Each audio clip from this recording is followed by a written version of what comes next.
Hi, Dan here from onlinebasscourses.com. I hope you're doing well today.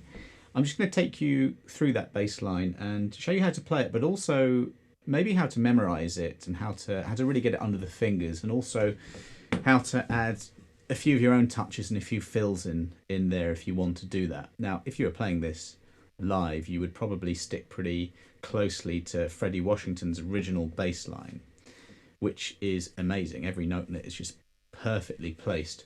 But I think I'm going to do a few videos like this where I will just break down a few bass lines, show you how to play it, but also show you kind of shapes and the key it's in and things like that. Because I think once you start to associate shapes and patterns with scales and bass lines, hundreds of bass lines start to kind of morph into one. There are so many bass lines that use the same kinds of notes. But first, I'll take you through the kind of exact, or as exact as I can kind of get it. There might be a few little bits here and there, but I don't think it really matters. I think if you get the rough spirit of the original bass line and the feel, any bass line you play, you should probably aim as close as you can to the original in terms of note placement, feel, and the exact notes being played, the techniques, all of that. But really, don't worry if you miss out a few things here and there. That's not the point, and on a gig no one's really going to know anyway, so don't worry about that. Anyway, so we're in the key of F sharp minor, and I'll get into that later, but let's just let's start the actual bass line. So second fret of the E string, I've got my first finger there and little finger on the octave, so that's the 2 across 2 down pattern, that really handy octave pattern. You got your thumb and the pop there. Then immediately after you've done that, it's quite a quick hand shift across. Before I forget, that drum beat is roughly 114, 115 beats per minute, this bass line. So I've set a drum pattern at 114 BPM, and I'll put a link below where you can go and download that. I'll put about 5 minutes long lick or drum beat. So you can just play this over and over again, because it's like anything. This is quite a difficult bass line to get really under the fingers, but once you do, it's all about just being really precise with it. So that's where that drum beat comes in. So we got going to the 5th fret of the E string and then to the A string. Now muting is really, really important here, because you're slapping your slapping hand, in my case the right hand, is going to be a little bit too busy to mute unwanted strings, and that's going to happen a lot in this bass line. So when I went from the A to the D, just underside of my first finger touching, or the tip, sorry, of my first finger touching the underside of the E string, and just back my first finger onto the D and the G strings, and that calms everything down, that mutes everything. I'll put a link to a video I did on muting unwanted noise, and that's really important for bass lines like this. And the notes here are really crisp and precise and short. So it's an octave away from that D, that's the next note. So that's, again, that same octave pattern as the very beginning. You got 2 across, 2 across. And you go back to the 5th fret of the A string, the D. There's a little hammer on to the 7th fret of the A string.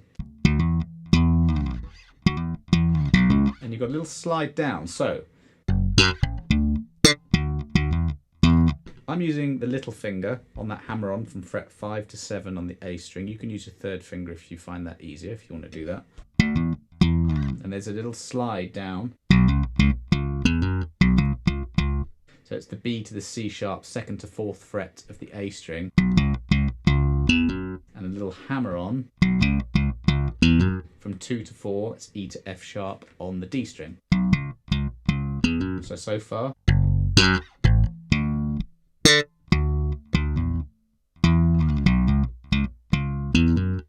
Keeping those notes very, very short. Just by releasing pressure quickly with the fretting hand. Not completely off the string, just to get those notes really, really short. Note length is just such an important thing in bass playing, especially this bass line. Next bit's pretty much the same, is it? Yeah, it's exactly the same. This I find the hardest, this bit, because just like a drummer, the real hard thing and the trick with playing any kind of slap bass line is to keep the balance and the control between everything, because we're slapping here, we're popping, we're doing hammer-ons, pull-offs, and there can be a big difference in volume. I'm not using any compression here at all, and I recommend you don't, just to get the dynamics controlled with your hands. That's really important. So obviously if you do this, that's going to be quite loud because you're hitting the bass, and that too. That's quite difficult to get those pull-offs. I'll show you that exactly what's going on there in a second. It's hard to get that up to the volume of everything else. You've got to be really precise with where you slap here as well. So yeah, so we go. So we're on the F sharp to G sharp, 4th to 6th frets of the D string. So really slowly, it's the 4th fret, and then we've got 2 pull-offs. So keep your finger pressed down on the 4th fret whilst you slap onto the D string, and you're fretting the 6th fret, and you do a pull-off. And as soon as you slap, I'm flicking the string down towards the ground without hitting. Did you hear I accidentally hit that G string? So yeah, let me just explain what I'm doing there. This is a good point, is if you ever hit a point in a bass line that's difficult, like this bit, just isolate it and just go around that bit loads. No metronome, no drum beat, don't worry about that. Just kind of work through the problem. So yeah, as I'm talking to you there, what happened was I accidentally barred my first finger down to the G string, and I got that sound.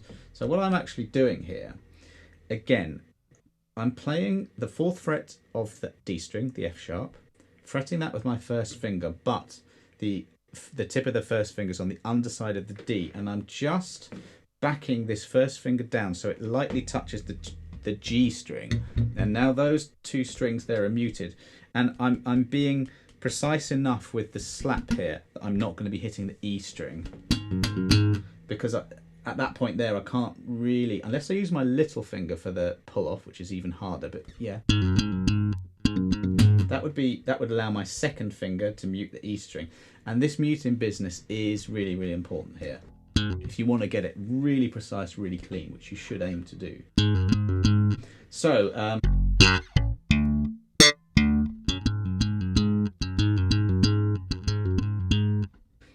that's that bit, and then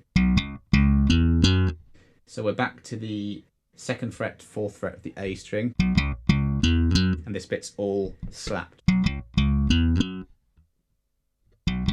We got the 2nd to 4th fret of the D string after that, so 2nd to 4th on the A string, 2nd to 4th on the D string. That's the kind of the first section of the bass line. The second section is exactly the same, with the exception of the last phrase.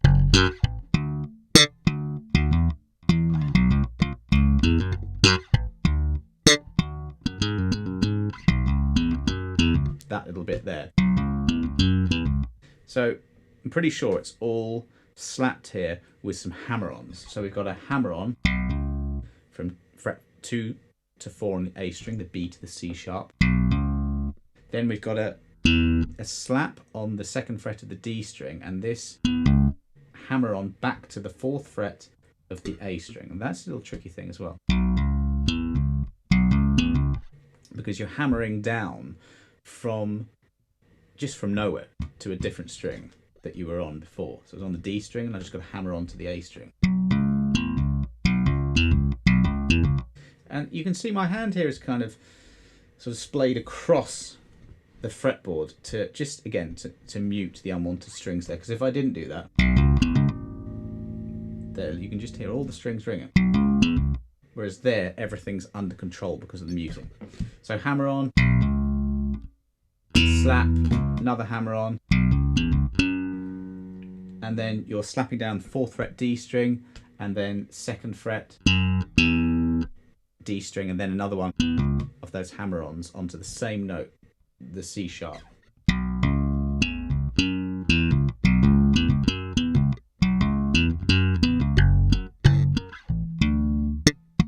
I'm tapping my foot, I'm kind of nodding my head.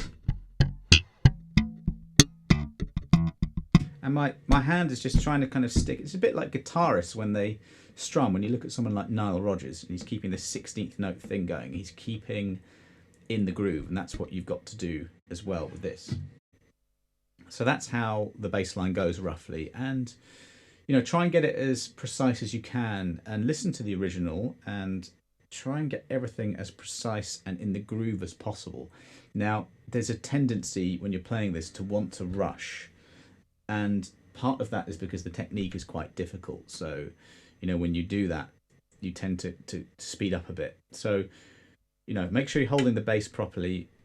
It sounds silly, but just make sure you're breathing in and out properly. And so you're not tensing up at all. You've got to be really relaxed. But of course, you know, make sure you've got all the little techniques down, the hammer-ons, the pull-offs, all that kind of stuff. And then download that drum beat and just play along as precisely as you can. But now I'm just going to show you how you might sort of add some fills and touches to this. So as I said, we're in the key of F sharp minor. So F sharp natural minor goes like this. That's fret 2, 3 and 4 on the E and the A string, and then frets 2 and 4 on the D string. If you kind of track the bass line,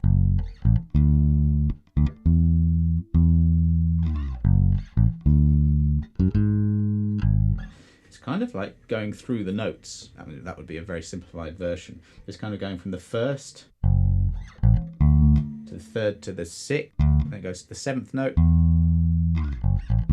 and it goes like to the second note. But the trick here for memorizing as well as knowing what notes to play in fills or solos is to be able to link the bass line to the scale. That really is the trick. So second fret, that's when F sharp is. Let's see here. So if I were to do some sort of a fill, let's see.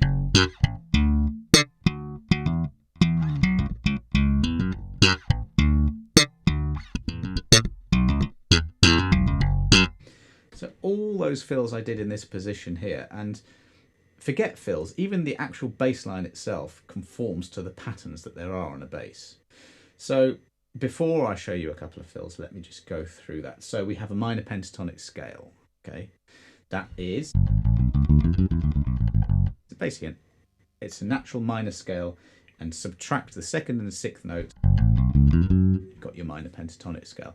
Now that is used in so many funk riffs and bass lines that it's just really essential to learn that. I'll put a link to a lesson for that. And the pattern for that on a 4-string is, I'm going to talk finger numbers now, okay? So if you've got one finger per fret starting on the second fret of the E string, so you've got your first finger on the second fret, second finger on the third fret, third finger on the fourth fret, and little finger on the fifth fret. If I just shout out finger numbers, it's 1, 4, and then 1, 3, 1, 3, 1, 3 on the A, D, and G strings. Quite a familiar pattern there. And that was the fill I was doing. I was going.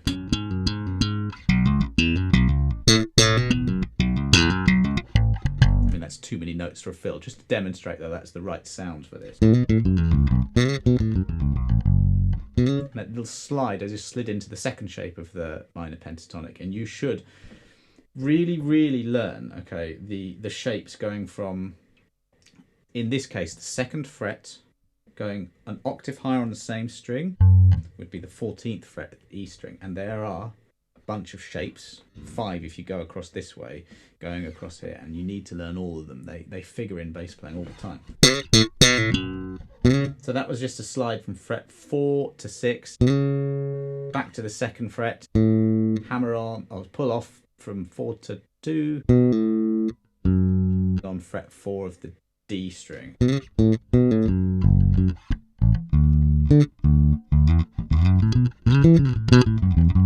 There's an F sharp on the second fret E string, there's one on the 9th fret of the A string, and you have that same pattern we did earlier.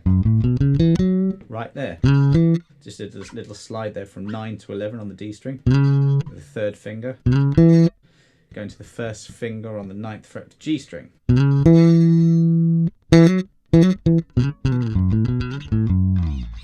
Switching to fingerstyle there, but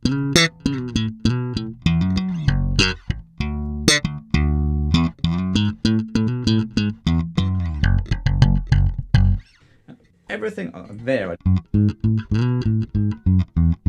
just going up the F sharp natural minor scale again. There, and this is a really useful point, I happen to have my little finger on the F sharp of the 9th fret A string, and the pattern I showed you before was starting with the first finger, but there I just happen to have my little finger there. So instead of having to shift to one shape, I know the pattern just in that particular position. So there are a few patterns that you should learn on the bass, okay, and that's one.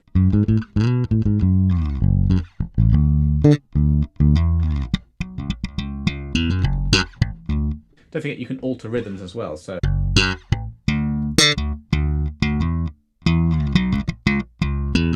not really doing anything too fancy there, and just adding in a few different rhythms. So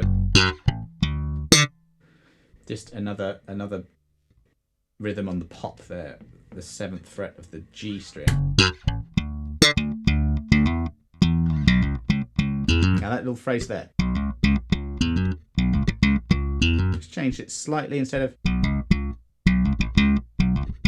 there, that's a hammer on from 2 to 4 on the A string, followed by a ghost note with a slap, followed immediately by another slap with a fretted note on the 4th fret of the A string. So very slowly. Just a slight difference to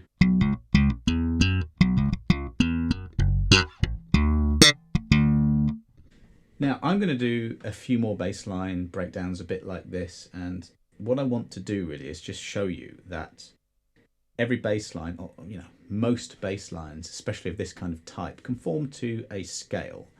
And if you know what key you're in, and that's to do with knowing your fretboard really well, you know where the notes are, and you know a few of these patterns. When I say a few of these patterns, I could show you, which I will in upcoming bass videos, I can show you 5 completely different bass lines that use the exact same scale.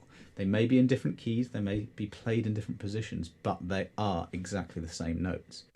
And it's when you get that connection that learning tunes becomes much easier, because you may have 10 bass lines, but if you realise that all of those bass lines are using the minor, natural minor scale and the minor pentatonic, which is essentially the same thing, then it becomes a lot easier. I guess it is where theory meets actual proper playing, because you have to know your notes on the bass. That's absolutely essential. You need to know the scale shapes, and then you're really good to go. I mean, you've got your major scale, it's related to your natural minor scale, and both the major and the natural minor have a pentatonic scale. It sounds like a lot, but once you get it down, you realise it's not. It's just the same thing going over and over again in bass lines. And since as a bass guitar player you have patterns going on, you'll really see those, and then every bass line will become something that you can relate to another one, and then it becomes much easier to learn tunes and play your own fills and all that kind of jazz. So yeah, I hope you got something from that lesson. Now you need to let me know if there are any particular bass lines you want me to do something similar with. Okay, so get in contact at onlinebasscourses.com, or just leave a reply in the comment box below if there's any bass line you want me to just do a little breakdown of. Yeah, challenge me, any kind of style, but this kind of like funky poppy type stuff, I'll do quite a lot more of that, and you'll see what's going on with that. So take care, and I'll see you next time.